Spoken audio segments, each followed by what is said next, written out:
राग द्वेष के विजेता, मोक्ष मार्ग के प्रतिपादक चरम तीर्थंकर श्रमण भगवान महावीर स्वामी के चरणों में कोटि कोटि वंदन करते हुए एक भवावतारी, चर्चा चक्रवर्ती, भीष्म प्रतिज्ञाधारी, अखंड बाल ब्रह्मचारी, आचार्य सम्राट पूज्य श्री जयमल जी महाराज साहब के चरणों में कोटि कोटि वंदन। जय गच्छाधिपति, व्याख्यान वाचस्पति, उग्र विहारी, वचन सिद्ध साधक, 12वें पट्टीधर, आचार्य प्रभु श्री पार्श्वचंद्र जी महाराज साहब, मेरे अनंत आस्था के आयाम, मम जीवन उद्धारक, परम पूज्य गुरुदेव डॉक्टर श्री पदम चंद्र जी महाराज साहब के चरणों में कोटि कोटि वंदन करते हुए सभी गुरु भगवंतों के चरणों में वंदन करती हूँ। गुरुदेव की आज्ञा से आत्मबंधुओं, अनंत अनंत ज्ञानी, सर्वज्ञ सर्वदर्शी तीर्थंकर प्रभु महावीर स्वामी, जिन्होंने संसार के भव्य प्राणियों को जिनवाणी के माध्यम से आत्मा के भीतर रहे हुए अंधकार को दूर कर दिया। आत्मबंधुओं, ज्ञानी जन फरमाते हैं कि तीर्थंकर भगवान जो है वो चक्षु दयानम है, यानी जो दिव्य चक्षुओं को जागृत करने वाले, वो ऐसे चक्षुओं को जागृत करने वाले हैं जो नॉर्मल चरम चक्षुओं से जो नहीं दिखाई देता है, वैसे दिव्य नेत्र को जागृत करने वाले, ऐसे चरम चक्षु को जागृत करने वाले तीर्थंकर भगवान। इसीलिए प्रभु की स्तुति करते हुए शक्रेंद्र महाराज नमोथुनम के पाठ के अंदर कहते हैं चक्षु दयानम, यानी चक्षु का दान करने वाले। कौन से चक्षु?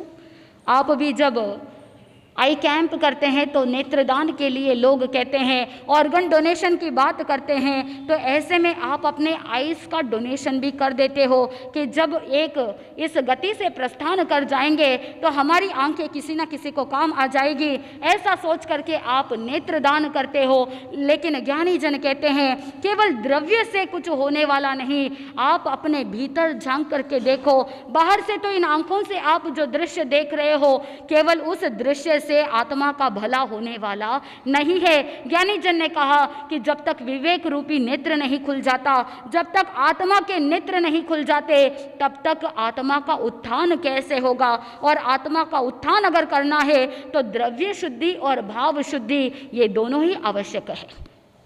पूर्व के प्रवचनों के अंदर आपने सुना है कि किस तरह से साधक सुपात्र दान देता है और सुपात्र दान देते हुए द्रव्य शुद्धि, भाव शुद्धि, पात्र शुद्धि और पदार्थ शुद्धि, इन चारों शुद्धियों का पूरा पूरा विवेक रखता है, तभी साधक उत्कृष्ट दान की श्रेणी में आगे बढ़ जाता है।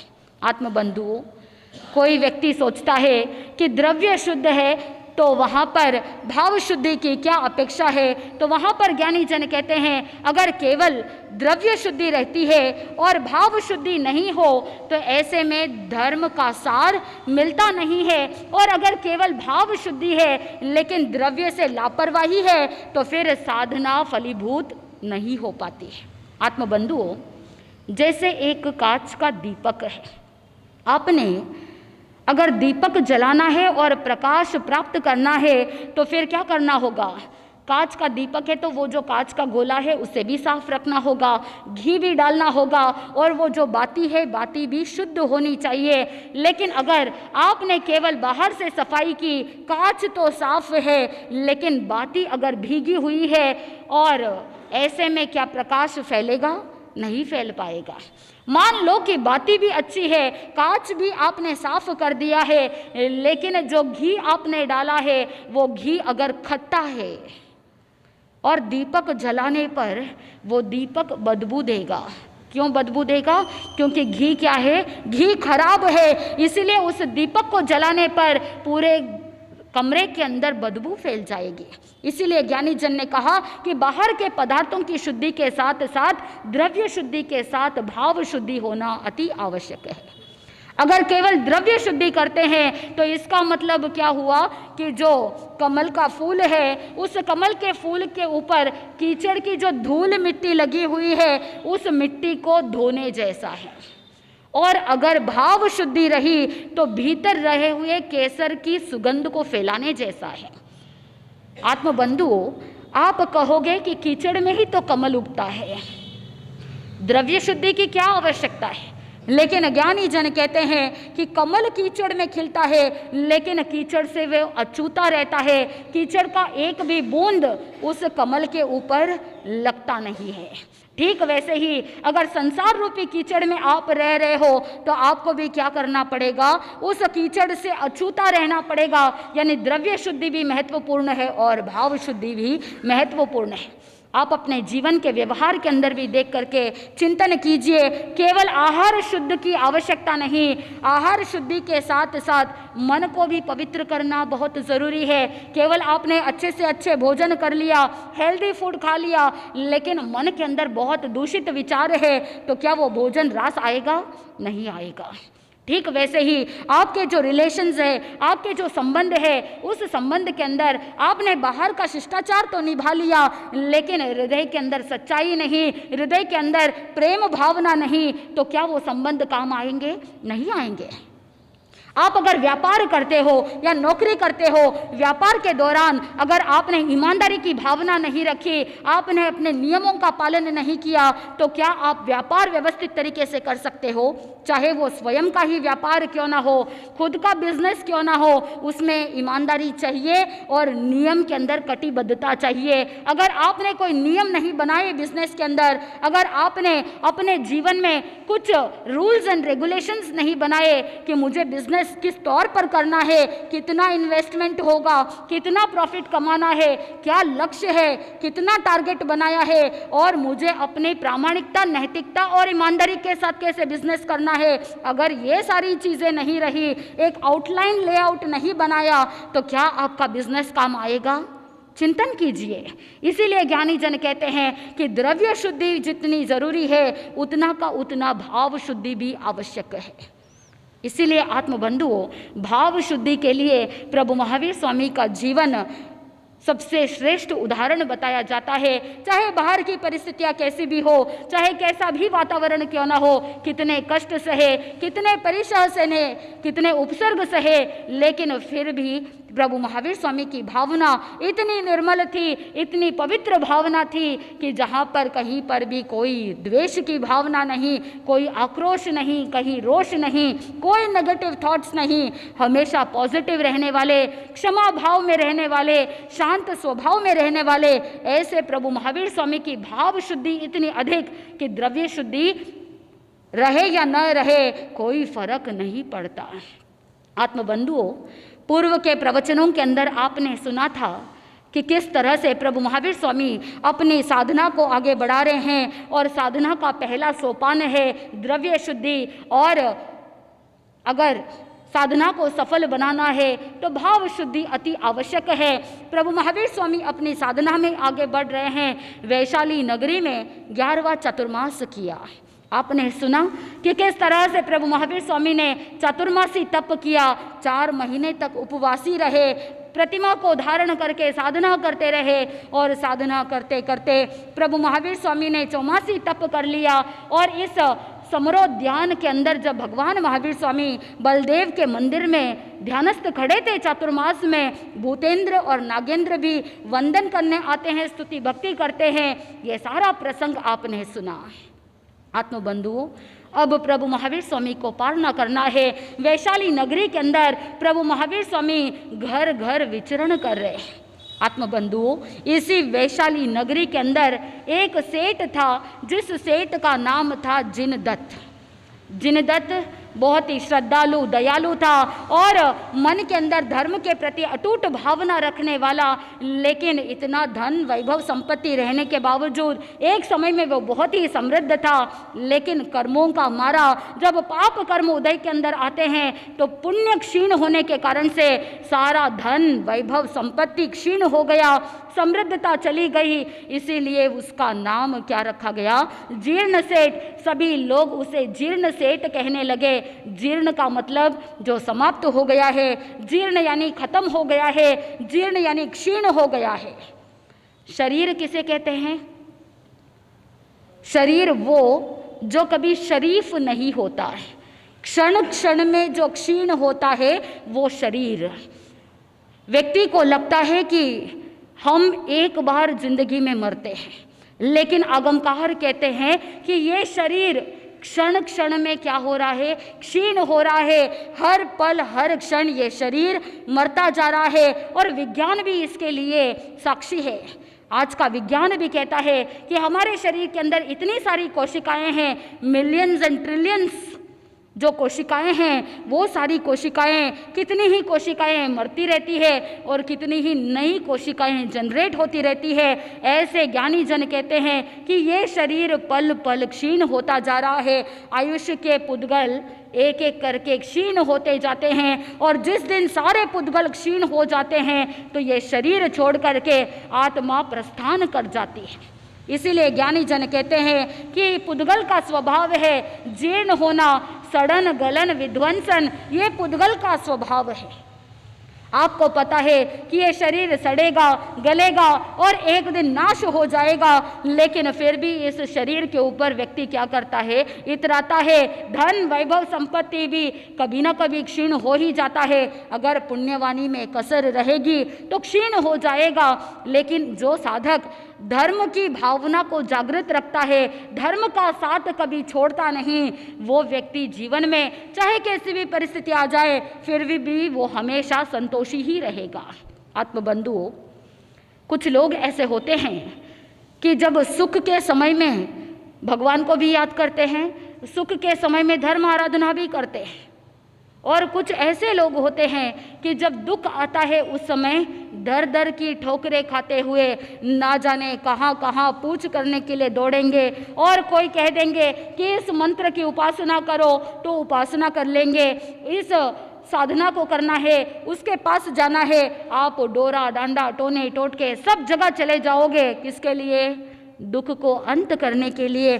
लेकिन ज्ञानी जन कहते हैं कि आपकी आत्मा के साथ पाप कर्म जुड़े हुए हैं, उन पाप कर्मों को नाश करने के लिए सबसे उत्तम उपाय होता है कि धर्म आराधना करना, साधना करना, तपश्चर्या करना, जिससे पाप कर्म क्षीण हो जाएंगे। और जब पाप कर्म क्षीण हो जाएंगे तो पुण्य कर्म ऊपर आ जाएंगे, पाप चले जाएंगे।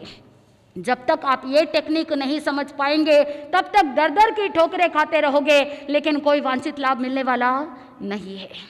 जीर्ण सेठ की सारी संपत्ति चली गई, धन समृद्धि सब चली गई, लेकिन फिर भी धर्म के प्रति भावना वैसी की वैसी बनी रही। ये जीर्ण सेठ समुद्र शास्त्र का वेत्ता था, यानी समुद्र शास्त्र का बड़ा ज्ञान था। बड़े बड़े राजा महाराजा चक्रवर्ती तीर्थंकर भगवंत, उनकी पाद रेखाओं को देख करके ही उसे पता चल जाता कि ये चक्रवर्ती का पद चिन्ह है या राजा का है या कौन सी दशा किसकी है, सारी की सारी चीजें बता सकता था। पाद रेखाओं पर जो उसका अनुसंधान चल रहा था, उसने एक बार इसी पाद रेखाओं के अनुसंधान के लिए, रिसर्च के लिए वो उस उद्यान की तरफ चला जहाँ पर प्रभु महावीर स्वामी ध्यानस्थ खड़े थे। प्रभु महावीर स्वामी चातुर्मास के दौरान वहाँ पर बलदेव के मंदिर में थे। उस उद्यान में जैसे ही वो जीर्ण सेठ पहुँचा, प्रभु महावीर स्वामी के पद चिन्हों को फॉलो करते हुए गया। वो तो जान चुका था उन पाद रेखाओं को देख करके कि ये तो चरम तीर्थंकर है, ये इस अवसर पिणिकाल के अंतिम तीर्थंकर है। पाद रेखाओं को देख करके ही जान गया। जब प्रभु के दर्शन किए, भगवान महावीर स्वामी को देख करके भाव विभोर हो गया। भगवान महावीर स्वामी का दर्शन वंदन पा करके अपने आप को धन्य समझने लगा और मन में भावना भाई कि भगवान महावीर स्वामी के कल उपवास रहा होगा, आज अगर पारने के लिए मेरे घर पधारेंगे तो मेरा सौभाग्य होगा, मेरे भाग्य बढ़ जाएंगे, मेरी आत्मा का कल्याण हो जाएगा। ऐसा चिंतन करते हुए मन में भावना भा रहा है, लेकिन भगवान महावीर स्वामी तो उपवासी थे। भावना भाता है, वंदन करता है और वंदन करने के बाद वो अपने घर लौट जाता है। आत्मबंधुओं, पहले दिन उसने सोचा प्रभु के उपवास का पारना होगा। अगले दिन क्योंकि भगवान महावीर स्वामी आए नहीं और उसने फिर से अगले दिन दर्शन के लिए जाता है, फिर से मन में भावना भाता है कि कल अगर पारने के लिए नहीं आए तो हो सकता है कि आज पारना होगा। आज अगर प्रभु महावीर स्वामी मेरे यहाँ पधारेंगे तो मेरे आत्मा का कल्याण हो जाएगा। ऐसे एक दिन नहीं, 2 दिन नहीं, प्रतिदिन भावना भाता। ऐसे भावना भाते भाते 4 महीने हो गए, लेकिन उसने भावना भाना छोड़ा नहीं, प्रभु के दर्शन करना नहीं छोड़ा। आप होते तो क्या करते? अरे रोज रोज कौन जाएगा, भगवान महावीर स्वामी तो पढ़ने के लिए आते नहीं है, वो तो अपनी ध्यान साधना में तल्लीन है, वो तो आंखें खोल करके देखते भी नहीं है, और ना तो वार्तालाप होता है, ना ही उनके दर्शन होते हैं, ना ही कुछ देखने को वो देख रहे हमें, फिर जाके क्या करेंगे। जीर्ण सेठ ने ऐसा नहीं सोचा, मन में अटूट आस्था की भावना, मन के अंदर चिंतन किया कि मेरू पर्वत पर अगर किसी को अमृत से सिंचन करना हो, कल्प वृक्ष को अगर अमृत से सिंचन करना हो तो वो सुलभ है, लेकिन ऐसे महान तपस्वी प्रभु महावीर स्वामी का पालना कराना महान दुर्लभ है।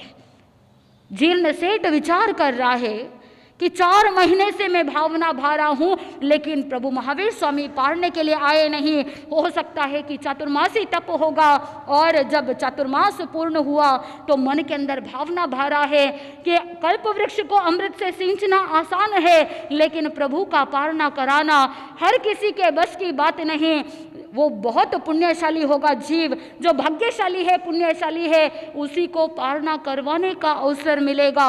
ऐसे मन के अंदर अनेक प्रकार की कल्पनाएं चल रही थी। आंखों के अंदर प्रभु के लिए प्रतीक्षा है, और उस प्रतीक्षा भरी आंखों से वो इंतजार कर रहा है कि आज तो मुझे प्रभु का पालना करवाने का लाभ मिलेगा। मन के अंदर अटूट भावनाएं चल रही है, विचार कर रहा है कि वो दिन मेरा धन्य होगा जिस दिन मैं प्रभु महावीर स्वामी को अपने हाथों से क्या करूं, सुपात्र दान दूं। जीर्ण सेठ भावना भाता जा रहा है, मन के अंदर ऐसी ऐसी भावनाएं जागृत हो रही है कि धन्य होगा वो दिन जिस दिन प्रभु महावीर स्वामी मेरे घर आंगन में पधारेंगे, मेरे सारे पाप कर्म नाश हो जाएंगे, मेरा पुण्य और प्रबल हो जाएगा, पुण्योदय होगा तो मैं प्रभु को पालना करवा दूंगा। ऐसी उत्कृष्ट भावना जो 4 महीने से निरंतर चल रही थी, कर्म के वृंद कट गए, इतने कर्मों की निर्जरा हुई। ज्ञानी जन कहते हैं कि प्रभु महावीर स्वामी जैसे ही चौमासा पूर्ण हुआ, पालने के लिए भिक्षाचर्या के लिए नगर के अंदर पधारे, और भगवान महावीर स्वामी भ्रमण करते करते उस नगर के अंदर एक अभिनव सेठ था, जो नया नया धनी बना हुआ था, नया नया सेठ बना हुआ था, और लोग उसे मूल नाम था उसका पूर्ण सेठ, और पूर्ण सेठ के वहाँ प्रभु महावीर स्वामी पधार जाते हैं। एक तरफ जीर्ण सेठ की ऐसी उत्तम भावना, और दूसरी तरफ पूर्ण सेठ के मन में कोई ऐसी भावना ही नहीं है। भगवान महावीर स्वामी उस पूर्ण सेठ के वहाँ पधारते हैं, और जैसे ही पूर्ण सेठ ने देखा तो उसने मन के अंदर सोचा शायद कोई याचक आए हैं, कोई भिक्षक आए हैं, इसीलिए अपनी दासी को कह दिया जो है वो दे करके रवाना करो। उसने प्रभु की उपेक्षा कर दी, इग्नोर किया, अवॉइड किया। वो दासी उसके घर में एक काष्ठ पात्र के अंदर कुलमाश पड़े थे, यानी उबले हुए कुलत के बाकुले पड़े थे, और कुलत के बाकुले को वो जाकर के 1 चम्मच कुलत के बाकुले बहरा देती है। आत्मबंधुओं, 4 महीने का चौमासी तप और 1 चम्मच भर वो कुलमाश, कुलत के बाकुले। प्रभु महावीर स्वामी ने उन कुलत के बाकुलों से चौमासी तप का पालना किया, और जैसे ही पालना हुआ, एक तरफ भगवान का पालना उस पूर्ण सेठ के वहाँ दासी के हाथों से हुआ, और दूसरी तरफ जीर्ण सेठ भावना भा रहा है कि प्रभु का आज तो पालना होगा, प्रभु महावीर स्वामी आज तो पधारेंगे, आज तो मेरे भाग्य उदय में आएंगे, आज तो मेरा पुण्योदय होगा, आज तो मेरे घर आंगन पवित्र होगा। ऐसे अनेक भावना भा रहा है, लेकिन प्रभु का पालना कहाँ हुआ। उस पूर्ण सेठ के वहाँ दासी के हाथों से वो कुलमाश के माध्यम से पालना हुआ। जैसे ही प्रभु का पालना हुआ, देव दुंदुभी बजी, पंच दिव्य वृष्टि हुई, और देवताओं ने अहोदानम की घोषणा की, और देववाणी होती है कि प्रभु के चौमासी का पालना हो गया है। जैसे ही देव दुंदुभी सुनी, जीर्ण सेठ के कानों में ये शब्द पड़े कि अहोदानम, प्रभु महावीर स्वामी का पालना हो गया है। जिस उत्कृष्ट भावना के साथ वो चरम सीमा तक चढ़ रहा था, श्रेणी बढ़ने की शुरुआत हो ही रही थी, उतने में ही सारा कुछ विध्वंस हो गया। जिस भावाती रेख से भाव ऊपर चढ़ रहे थे उसी गति से भाव नीचे उतरने लगे। मन के अंदर बड़ा पश्चाताप हुआ, मन के अंदर विचार आने लगा, मैं 4 महीने से भावना भा रहा हूँ लेकिन फिर भी भगवान ने मेरे ऊपर कृपा नहीं की। ज्ञानी जन कहते हैं कि अगर 2 घड़ी और जीर्ण सेठ कानों में वो शब्द नहीं पड़ते, अगर वो ये देवदुंदुभी नहीं सुनता तो उसी समय केवल ज्ञान केवल दर्शन हो जाता। लेकिन जैसे ही देवदुंदुभी सुनी, जैसे ही अहोदानम अहोदानम की उद्घोषणा सुनी, जैसे ही पता चला कि भगवान का पारणा हो गया है तो सारी भावनाएं वहीं की वहीं रह गई। और आत्मबंधुओं, क्योंकि उसने इतने उत्कृष्ट भावना भाई थी, वहां से वो काल करके आयुष्य बांधता है 12वें देवलोक का। जब पंच दिव्य वृष्टि होती है पूर्ण सेठ के वहां सारे आसपास के लोग प्रशंसा करने लगे। इस अतिशय को देख करके बड़ी प्रशंसा करने लगे और पूर्ण सेठ को पूछा कि पूर्ण सेठ, तुमने भगवान महावीर स्वामी को प्रभु को ऐसा कौन सा दान दिया जिसके कारण से प्रभु का पारणा हुआ और साक्षात देवताओं ने पंच दिव्य वृष्टि की। पूर्ण सेठ अब अपने ही शेखी बगाड़ते हुए कहता है, अरे मैंने तो भगवान महावीर स्वामी का पारणा स्वयं के हाथों से करवाया है। और किससे करवाया? उसने ये नहीं कहा कि मैंने दासी के हाथों से उबले हुए कुलत्त के बाकुले से करवाया है, ये नहीं कहा। उसने मन के अंदर सोचा कि अगर मैं हकीकत बात बताऊंगा तो लोग मेरा इंसल्ट करेंगे, लोग मेरे बारे में क्या सोचेंगे। अपने अहंकार को पोषित करने के लिए उसने शेखी भगाड़ते हुए सभी लोगों को कहने लगा कि मैंने तो प्रभु की ये सारी सेवा और प्रभु को पारना मैंने अपने ही हाथों से परमान्न से करवाया, खीर से करवाया। आत्मबंधुओं, यहाँ पर उसके मन में कोई उत्कृष्ट भावना नहीं थी और उल्टा उसने अपने अहंकार का पोषण किया। इसीलिए वहाँ पर उसे उस दिन पारणा करवाने के बावजूद कोई भी आध्यात्मिक लाभ नहीं मिला। आत्मबंधुओं, द्रव्य से पारणा हुआ तो द्रव्य से लाभ मिल गया। द्रव्य का लाभ क्या था कि देवताओं ने जो पंच दिव्य वृष्टि की थी, जो स्वर्ण मुद्राएं, आभूषण, वस्त्र आदि जो भी प्राप्त हुए, रत्न, हीरे, माणक, मोती, पन्ने आदि जो देवताओं ने वर्षा की थी, वो सारी चीज़ें मिल गई। लेकिन आध्यात्मिक लाभ कुछ भी नहीं मिला क्योंकि भाव बिल्कुल भी शुद्ध नहीं थे। इसीलिए ज्ञानी जन कहते हैं कि आप चिंतन करो। आप जब साधु संतों को सुपात्र दान देते हो, आप साधु संतों को आहार दान देते हो, औषधि दान करते हो, जो भी कोई दान आप करते हो, उसमें आपके द्रव्य शुद्धि कितनी है और भाव शुद्धि कितनी है। आप उपासना करते हो, केवल मंत्र नहीं, मन के अंदर भक्ति की भावना होनी चाहिए। नहीं तो चाहे कितने ही मंत्र गुण लो, लेकिन कोई वांछित लाभ मिलने वाला नहीं है।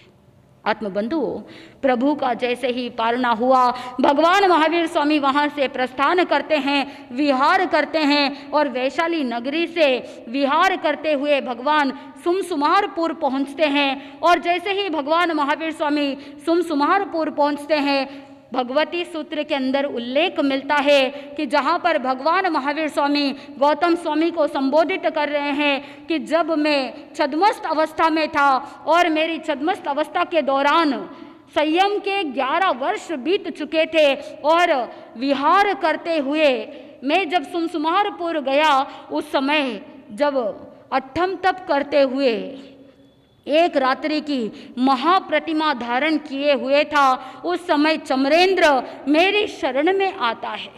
आत्मबंधुओं, जो ये सुमसुमारपुर में घटना घटी, उस सारी घटना का उल्लेख भगवती सूत्र के अंदर बताया जाता है।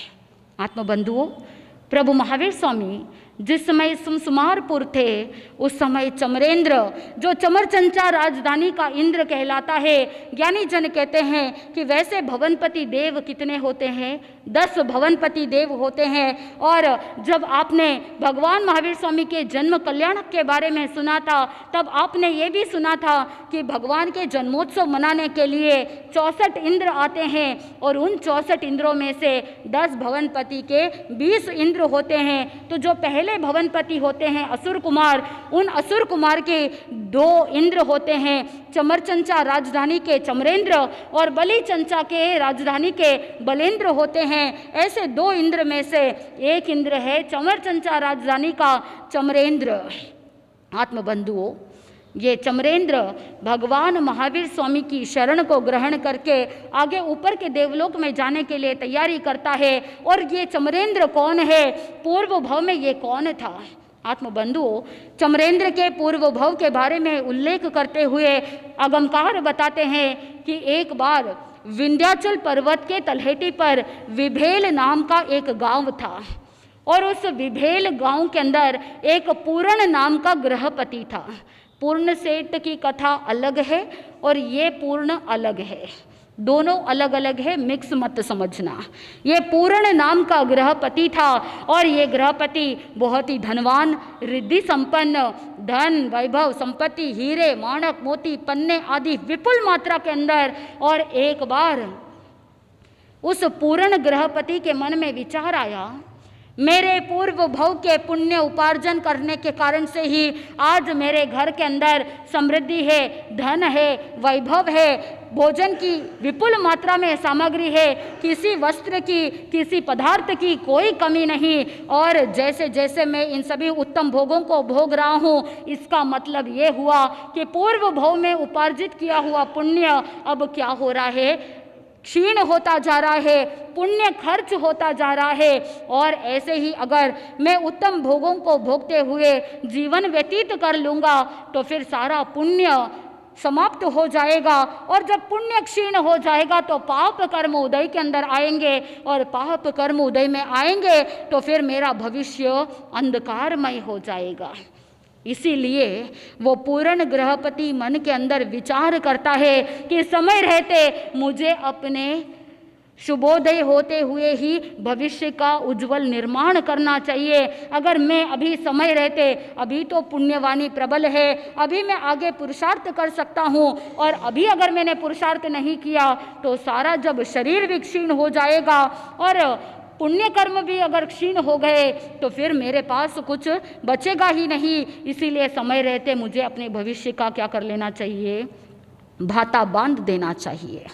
आप भी जब यात्रा के लिए जाते हो तो सुखद यात्रा के लिए आप क्या करते हो, साथ में भाता लेकर के जाते हो। आज के ज़माने में तो थोड़ी बात अलग है कि हर जगह पर आपको क्या मिल जाता है, क्या मिलता है, आपको केटरिंग सर्विसेज मिल जाती है, आपको कोई ना कोई बाहर से, होटल से, रेस्टोरेंट से, अनेक प्रकार से आप आहार को मंगा लोगे, भोजन मंगा लोगे। वहाँ पर आपने ये भी ध्यान रखा या नहीं रखा पता नहीं, भक्ष्य अभक्ष्य का विवेक रखा नहीं रखा पता नहीं, वेज नॉन वेज मिक्स है नहीं है पता नहीं, ये सारा विवेक आपने नहीं रखा। जो जैन जीवन शैली जीता है वो बाहर के ऐसे प्रोडक्ट्स का उपयोग करता ही नहीं। पहले ज़माने के अंदर जो जैन शैली का जीवन जीने वाले होते वो हमेशा अपने घर का ही भोजन करते, यानी चौके भी सीमित रहते, और जो पानी पीने का परिंदा होता है उसका भी क्या कर लेते थे, 14 नियम के अंदर सीमा बांध लेते। इधर उधर का पानी पीते नहीं थे, इधर उधर का खाना भी नहीं खाते, इतने शुद्धता के साथ अपने जीवन का यापन करते। लेकिन आप सोचते हो कौन लेकर के जाएगा, कौन ठंडा खाएगा, एक दिन अगर थोड़ा सा ठंडा खा लेंगे तो क्या ही नुकसान होने वाला है। लेकिन आप अपने शरीर के लिए क्या हो गए, बहुत ज़्यादा सुकुमारता लेकर के आ गए। भगवान महावीर स्वामी कहते हैं अगर आपको जीवन में सुखी होना है तो सुकुमारता का त्याग करना पड़ेगा। 10वें कालिक सूत्र के अंदर भी कहा जाता है, आया वयाही चय सोगमल्लम कामे कमाही कमयम खुदुक्कम चिंदा ही दोषम विनय जरागम एवं सुही हो ही सी संपराए। अगर जीवन में सुखी होना है तो आतापना लेना, आया वया ही चय सोगमल्लम, यानी पहला नियम बताया, अगर सुखी होना है तो आतापना लेना होगा। साधु संत होते हैं तो वो दिन में सूर्य की आतापना लेते हैं, रात्रि में चंद्रमा की शीतलता का आतापना लेते हैं। लेकिन श्रावक श्राविकाएं क्या करें कि जीवन के अंदर चाहे कैसी भी परिस्थिति आ जाए, आतापना लेने का मतलब संभाव रखना है। ज्ञानी जन ने कहा आतापना लेना, सुकुमारता का त्याग करना, यहाँ पर आप प्रवचन सुन रहे हो, प्रवचन सुनते समय मन में बड़े भाव जागृत होते हैं, वैराग्य की भावना जागृत होती है, और जैसे ही यहाँ से घर गए, घर जाके कदम नहीं रखा, उतने में ही आपके घर के वातावरण के पुद्गलों का प्रभाव आपके ऊपर इतना अधिक होता है कि वहाँ हाइतराई मचाने लग जाते हैं, जोर जोर से चिल्लाने लगते हैं, अरे बहुत गर्मी लग रही है, कोई कहेगा फैन चालू करो, कोई कहेगा एसी ऑन करो, कोई कहेगा मेरे लिए ठंडा ठंडा पानी लेकर के आओ। भगवान महावीर स्वामी का पूछना यही है कि किस प्रकार की संभाव की साधना करके आए, कहाँ गई वो समत्व की साधना, कहाँ गई आपकी वो सामायिक। केवल मुपत्ति बांध करके बैठ जाने से कार्य नहीं बनेगा। जो समत्व की साधना आप सामायिक में करते हो, सामायिक के बाद भी वही समत्व की भावना होनी चाहिए, तब जाकर के धर्म करना सार्थक होगा, तब साधना सार्थक हो सकती है। नहीं तो आप धर्म स्थान में एक प्रकार के इंसान रहते हैं और घर जाने के बाद आपका कुछ और पर्सनालिटी दिखने को मिलता है, और दुकान में जाते हो तो वहाँ पर आप कुछ और ही नज़र आते हैं। ये स्प्लिट पर्सनालिटी क्यों करना? भगवान महावीर स्वामी ने कहा कि जो व्यक्ति कथनी और करनी में एक रूपता रखता है, जो सरलता रखता है, वो ही मोक्ष की मंजिल को प्राप्त कर सकता है। इसीलिए आपको क्या करना चाहिए? कथनी और करनी में एक रूपता रखना। धर्म स्थान में रहते हैं तब बड़ा संभाव रहता है, भाषा का पूरा पूरा विवेक रहता है, और जैसे ही यहाँ से बाहर गए, ना भाषा के अते पते और ना ही रहन सहन का अता पता। चिंतन कीजिए कि आप किस तरह का जीवन जी रहे हैं। ये दोहरा जीवन आपको क्या काम आएगा? आपका ये दोहरापंथी आपको कहाँ लेकर के डूबेगा? चिंतन कीजिए। धर्म वो होता है जो आपके धर्म स्थान में और घर में, दुकान में, आप जहाँ जाते हैं हर जगह पर आपका व्यवहार एक जैसा, आपका व्यवहार, धार्मिकता एक जैसी। व्यवहार में धार्मिकता होनी चाहिए, लेकिन आपने क्या कर दिया? धार्मिकता में व्यवहार लेकर के आ गए। धर्म स्थान में आप व्यवहार ढूंढते हैं, धार्मिकता के अंदर आप एक दूसरे के साथ अच्छा व्यवहार करते हो, लेकिन बाहर जाने के बाद न जाने आप क्या कर लेते हो, आप स्वयं जानते हो।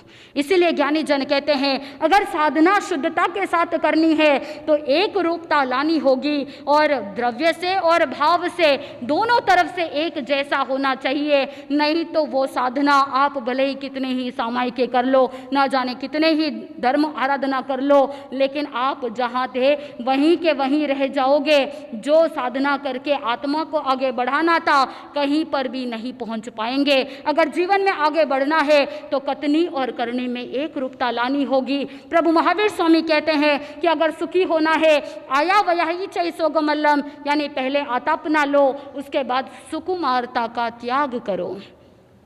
यानी शरीर के लिए इतने ज़्यादा सुकोमल मत बनो कि इसके बिना चलता नहीं। आज के ज़माने के अंदर आपने ही अपने बच्चों को इतना सुकोमलता के अंदर लेकर के गए कि बच्चे, आपको अगर हम कहते हैं कि बच्चों को शिविर में लेकर के आओ, गुरुदेव के सानिध्य में, गर्मी की छुट्टियों में 15 दिन का शिविर होता है, 10-12 दिन का शिविर होता है, अपने बच्चों को भेजो, तो आप क्या कहते हो?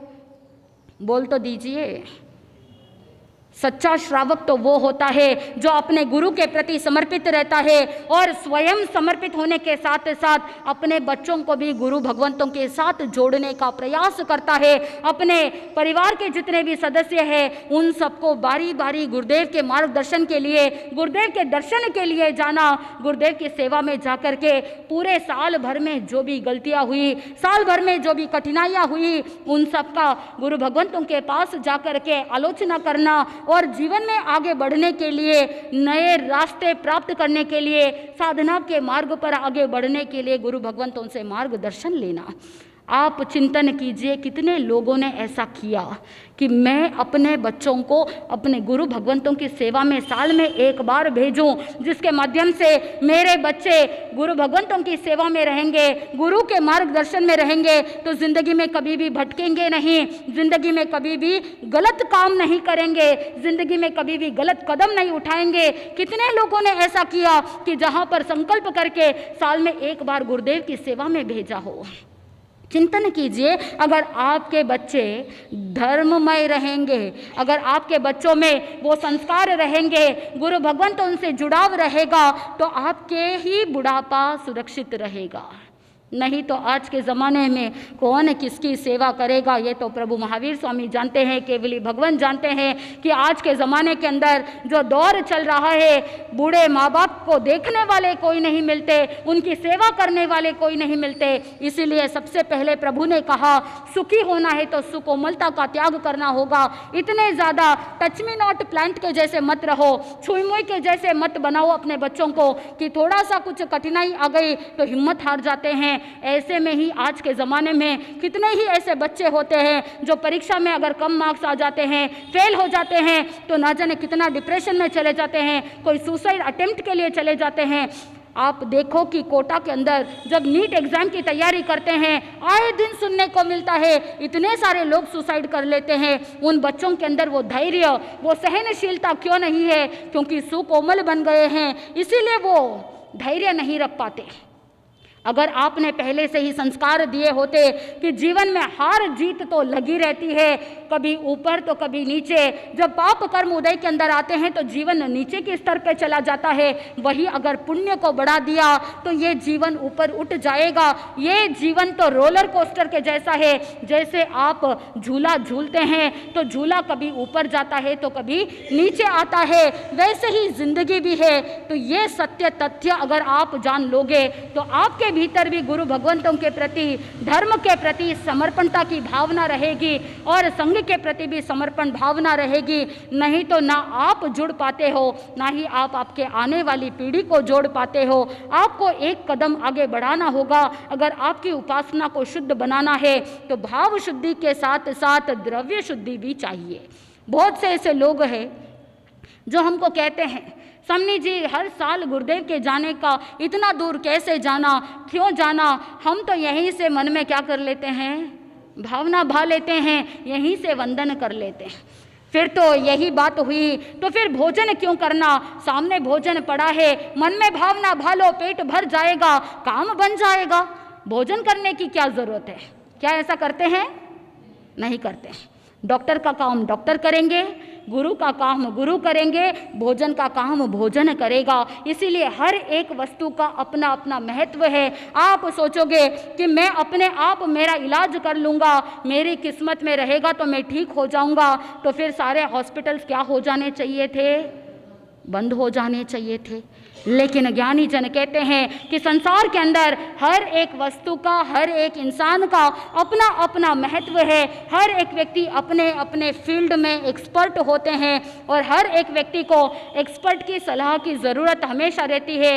हर एक साधक को एक गुरु की, एक मेंटर की, एक कोच की आवश्यकता हमेशा रहती है। और अगर एक गुरु की शरण में अगर चले जाते हैं तो बहुत सारे पाप कर्म सहज में नाश हो जाते हैं, क्योंकि गुरु की पुण्यवाणी हमारे साथ जुड़ जाती है। और जब गुरु का पुण्य हमारे साथ जुड़ जाता है तो चिंतन करो कि कितने सारे पाप के कर्म नाश हो सकते हैं। आत्मबंधुओं, सुखी होने के लिए बताया, आया वया ही चय सोगमल्लम, कामे कमा ही कमयंक दुखम, यानी अगर कामना ही दुख का कारण है तो सभी प्रकार की इच्छाओं को, कामनाओं को क्या करना चाहिए? त्याग कर देना चाहिए। और आगे बताया, सुखी होने के लिए छिंदा ही दोषम विनयेज्जरागम, भगवान ने कहा अपने ही दोषों का क्या कर दो?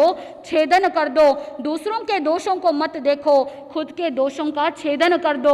और साथ में प्रभु महावीर स्वामी ने बताया, छिंदा ही दोषम विनयेज्जरागम, यानी अपने भीतर से विनय गुण को जागृत कर लो। अगर आप ये सारे कार्य कर लोगे तो जीवन में शीघ्रातिशीघ्र सुखी हो जाओगे। आत्मबंधुओं, एक तरफ जीर्ण सेठ भावना भा रहा है, दूसरी तरफ पूर्ण सेठ ने पालना करवा दिया। और उसके बाद आप सुन रहे हो कि सुमसुमारपुर के अंदर वो पूर्ण गृहपति मन के अंदर विचार कर रहा है कि मेरा अभी पुण्योदय है, इसीलिए घर परिवार के अंदर खूब धन वैभव संपत्ति है, और अगर मैंने अभी कुछ नहीं किया तो मेरा जीवन ऐसे ही समाप्त हो जाएगा, मेरा भविष्य उज्जवल कैसे होगा। इसीलिए उसने मन में तय किया कि मुझे अपने परिवार के जितने भी सदस्य हैं उन सभी को मुझे प्रीति भोज के लिए आमंत्रित करना चाहिए। और वो पूर्ण गृहपति सभी को बुलाता है प्रीति भोज के लिए। जितने भी मित्रजन थे, स्वजन, मिलने वाले थे, जानने वाले थे, स्वजन प्रियजन जितने भी थे, उन सभी को उन्होंने क्या किया, अपने यहाँ बुला लिया। सभी को खूब भोजन करवाया, सभी को वस्त्र आदि भी दिए, उपहार दिए। और सब कुछ करने के बाद पूर्ण गृहपति ने अपने जो ज्येष्ठ पुत्र था, बड़ा बेटा था, अपने बड़े बेटे को उत्तराधिकारी घोषित कर दिया। आत्मबंधुओं, पूर्ण सेठ गृहपति सभी के सामने घोषणा करता है कि मैं अब विरक्त होना चाहता हूँ, मुझे संसार से विरक्ति की प्राप्ति हो गई है। आज के बाद मेरे जितना भी व्यापार कारोबार है उन सब के लिए मैं अपने बड़े बेटे को क्या करने वाला हूँ, उत्तराधिकारी बनाने वाला हूँ। इसीलिए मैंने आप सबको बुलाया है कि जितने भी मित्रजन हैं, जानने वाले हैं, पहचानने वाले हैं, स्वजन, प्रियजन, मित्रजन है, सभी को मैं यही कहना चाहता हूँ, आज के बाद घर कार्य के अंदर भी जो भी कारोबार रहेगा, जो भी व्यापार के जितने भी लेन देन होंगे, उन सब की जिम्मेदारी मेरा बड़ा बेटा संभालेगा। मैं आज से निवृत्त हो रहा हूँ। ऐसी घोषणा करने के बाद वो पूर्ण गृहपति संसार से विरक्त होकर के दानामा नाम की प्रवर्ज्या अंगीकार कर लेता है। अब जानना ये है कि दानामा प्रवर्ज्या क्या है।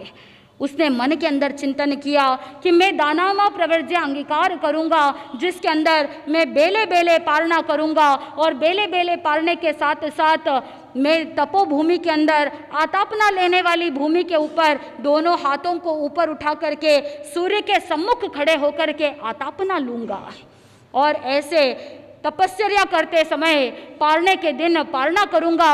और उसके लिए विशेष रूप से 4 खंड वाला एक काष्ठ का पात्र बनवाया।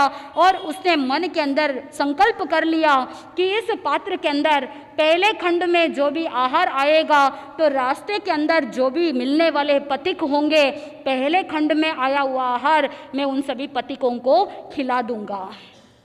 दूसरे खंड में जो भी आहार आएगा वो सारा का सारा आहार मैं पक्षियों को खिलाऊंगा। और तीसरे खंड में जो आहार आएगा वो मैं जलचरों को, मछलियों को, कछुओं को खिलाऊंगा। और चौथे खंड में जो भी आहार आएगा वो मैं स्वयं खाऊंगा।